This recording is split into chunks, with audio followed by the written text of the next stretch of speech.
Okay,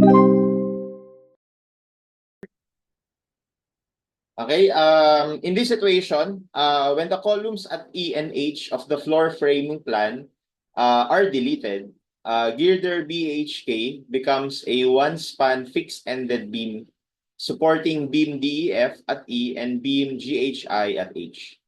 The following loads on girder BEHK are as follows. The concentrated load at E is 266 kilonewton, so as at H. Uniform load throughout the length is 5 kilonewton per meter. And then you are given S 2.5 and L to be 6. So this is 6 and then 2.5.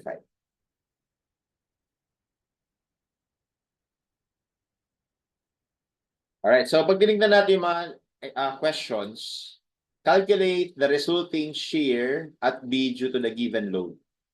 So pinapahanap yung shear sa B. Tapos pinapahanap yung shear induced by the concentrated loads. And then pinapahanap yung maximum positive moment. So basically, this is just structural analysis. No?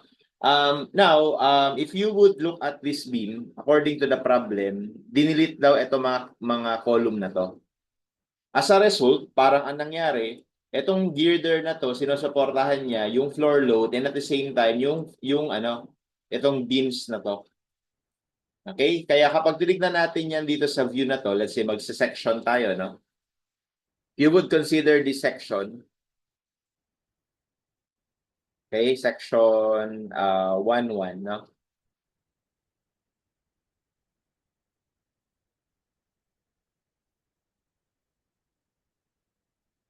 Okay, so what we would see, sabi fixed-ended, no? So may fix dito.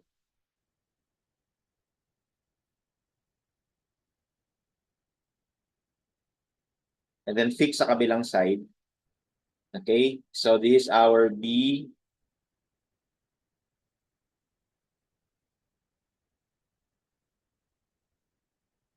So B, E, H, or should I'll probably put it underneath. Ito na lang. B,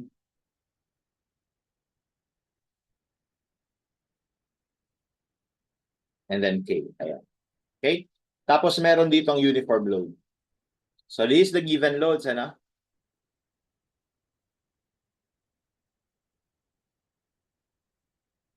Okay, so merong uniform load.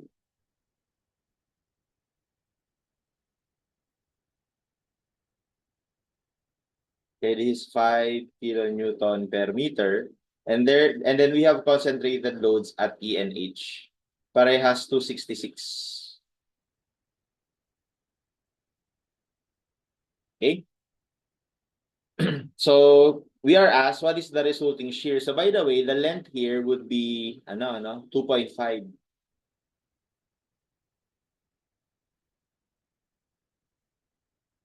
So this is 2.5, this is 2.5 and 2.5. Okay? So, of course, to identify the shear at B due to the given loads, we have to find the reaction first. So, kunin natin reaction dito. Tsaka dito. And then, of course, meron dito moment reaction. Okay, so tawagin natin na MB, MK, tapos RB, tapos RK. Ayan. Okay? Now, in this particular problem, because of symmetry, and also, ang tinatanong naman sa atin sa number sa unang question is yung shear, we can directly solve for the reaction because of symmetry. No? Because of symmetry,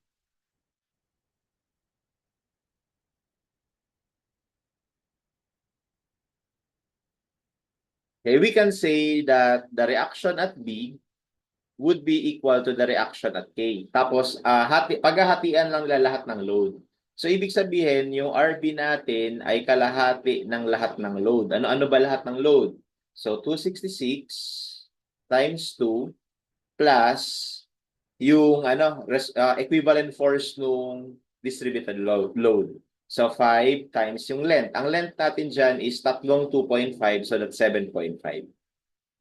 Ayan. So, our reaction at B should give us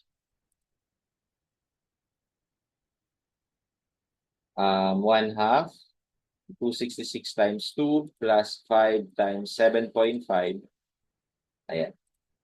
So that gives us 284.75. Okay, so yun yung reaction natin sa B. No? At yun na rin yung reaction natin sa K. So that kapag dinrawing natin yung shear diagram, okay, klarong-klaro na yan din yung magiging shear dun sa B. Okay, so sa B, ito rin yung magiging shear niya, which is 284.75. So yan na yung sagot natin sa number, sa unang question. Tapos, kung i-kumpletuhin natin yung shear diagram, although it's not necessary, gusto ko lang ipakita, no? So, 284.75. So, magma-minus tayo ng downward na force na 5 times 2.5 papunta dun sa E. Okay, that gives us 272.25.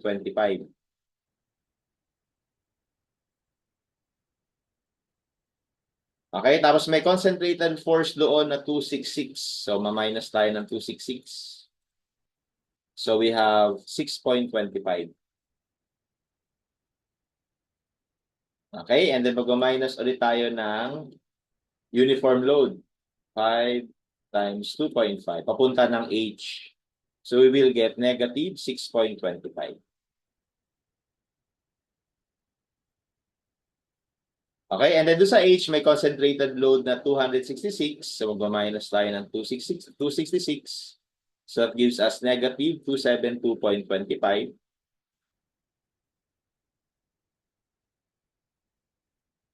And then, we will have another uniform load. Ma-minus tayo ng 5 times 2.5. Papunta sa K. So, that gives us 284.75. And dahil may upward reaction doon na equal sa 284.75, you will get 0. So ito ngayon yung itsura ng shear diagram natin.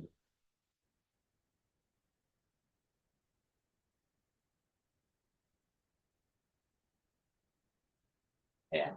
Okay? And klarong-klaro rin na yung reaction sa, yung shear sa B ay ito. Okay? Number 8, calculate the maximum shear at E induced by the concentrated load. So ano daw yung maximum shear sa E? So ito yon yung E. So actually, you can answer ito. Kaya lang, wala sa choices yan. Bakit? Kasi dito sa next na item, ang naka-specify dito is induced by the concentrated loads only. So ibig sabihin, kumbaga, assuming na concentrated load lang yung nag-a-act doon sa beam natin. Okay? So dito sa susunod na item, dapat ang analysis natin ganito.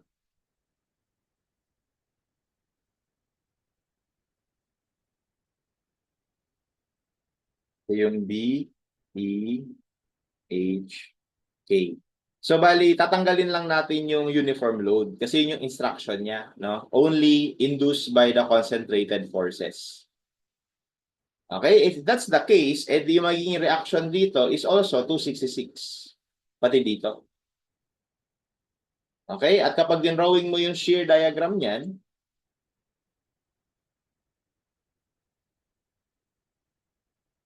ang itsura lang nun, aangat 266, constant, tapos bababa 266. Okay, tapos 0 dito, tapos bababa ulit, tapos aangat ulit. So bali ito yung shear diagram. Okay, and as you can see, yung magiging shear sa E is 266.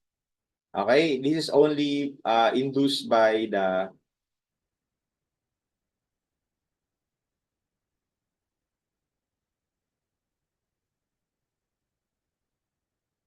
force. Okay, so ang sagot natin sa number 8 ay 266. Okay, pero again, no, pero kung ang question talaga diyan is yung given sa yung given na loads, ang sagot talaga dapat ito, 272.25. Okay? So tinatanong maximum maximum. So dalawa kasi yung shear diyan sa E, yung isa bago makarating ng E at yung after makarating ng E. No? So, syempre gagamitin mo yung mas malaki. Alright? And then for number 9, calculate the maximum positive moment due to the uniformly distributed load. So ganun ulit, nakaspecify, no? Due to the uniformly distributed load only. Okay? So supposedly, kukunin natin to, no? To tsaka to para makita natin kung ano yung moment diagram niya. Pero dahil dito ay positive moment ng uniformly distributed load lang, so ang magiging assumption natin dyan, so ito yung para sa 8, yung para sa 7, yung para sa 9,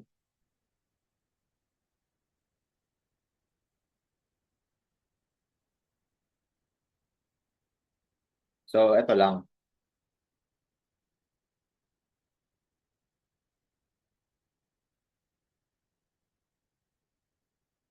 Okay, so 5 kilonewton per meter.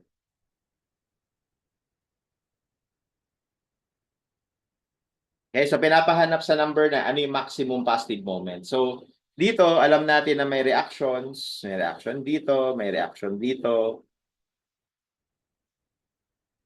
Tapos may moment reaction dito.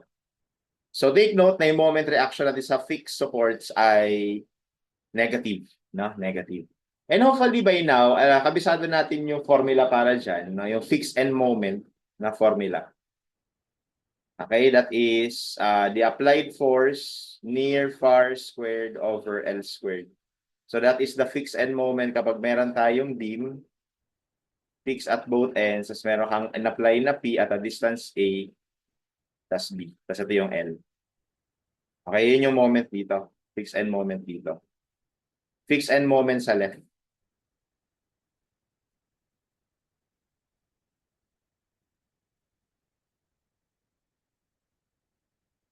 Yung fixed end moment sa right would be baliktad lang. P A squared B over L. Okay? Kapag uniform load, paano yun? So, ang gagawin lang, again, no, dapat kabisado na to pag fixed end tapos uniformly distributed load. Dapat ang maximum negative moment dito ay WL squared over 12. Tapos yung maximum positive moment dito is WL squared over 24. Okay? Pero pakita lang natin kung paano yung makukuha, kung ito ang kabisado natin. So, kumuha ka lang na manipis na uniform load. So, magkakaroon niya ng maliit na force.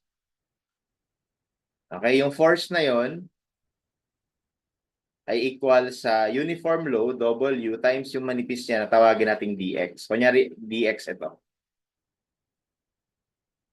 Okay, at a distance x mula sa kaliwa. Okay, tas at a distance L minus x from the right. Okay? So, kung gagamitin natin yung fixed end moment formula, so yung moment sa B will be equal to P, which is dP, times near. Yung near natin is yung x. Yung far natin is L minus x squared over L squared. Okay? Integral niyan kasi i-add natin lahat from 0 to L. Okay? And then, yung dP natin is W dx. So, we will have MB is equal to the integral from 0 to L W dx. So, lagay ko na WX L minus x squared dx over L squared. Highlight ko lang na ito tsaka ito constant. So, we can factor that out. W over L squared, integral from 0 to L. Kasi expand natin to para mas madaling integrate. L squared minus 2XL plus X squared dx. Kasi distribute natin yung X.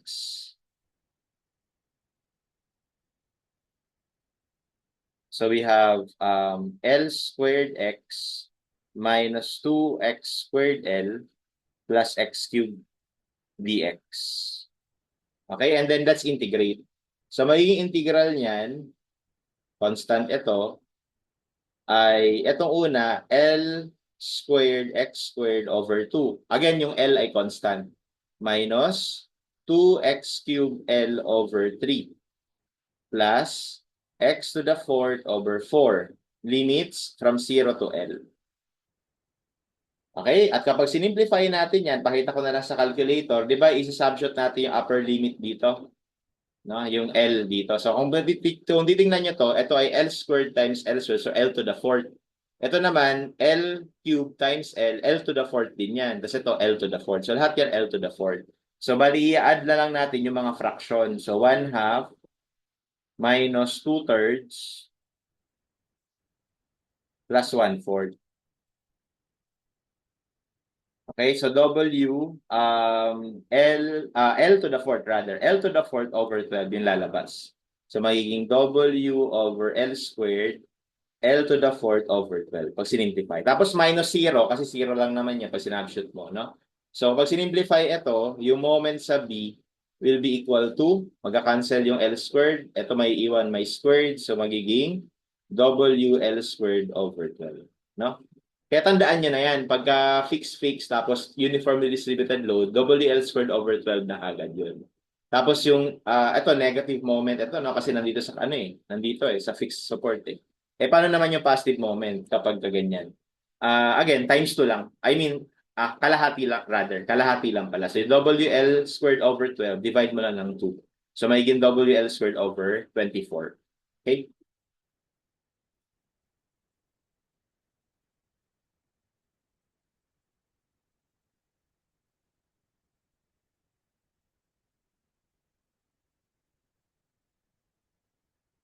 Okay, so yung maximum positive moment dyan, kasi ganito yan eh.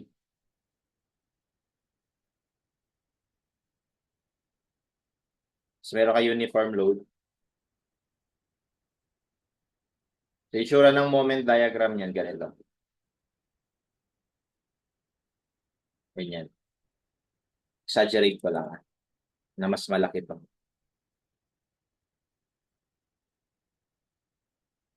Okay, so ito yung moment diagram. So ito ay WL squared over 12, WL squared over 12. Ito ay WL squared over 24. Okay? Ito naman yung maximum positive.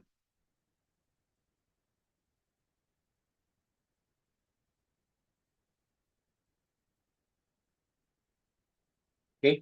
Kaya ang sagot natin dito,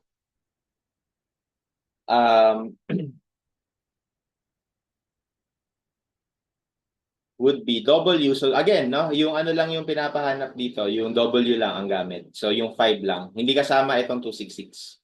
So 5. Okay, and take note na yung L natin is itong buong to ha. Yan yung L natin. So sa problem, ang L natin would be 7.5. Okay? Over 24. So therefore, our maximum positive moment due to the uniform load alone would be 5 times 7.5 squared over 24. So that is 11.72.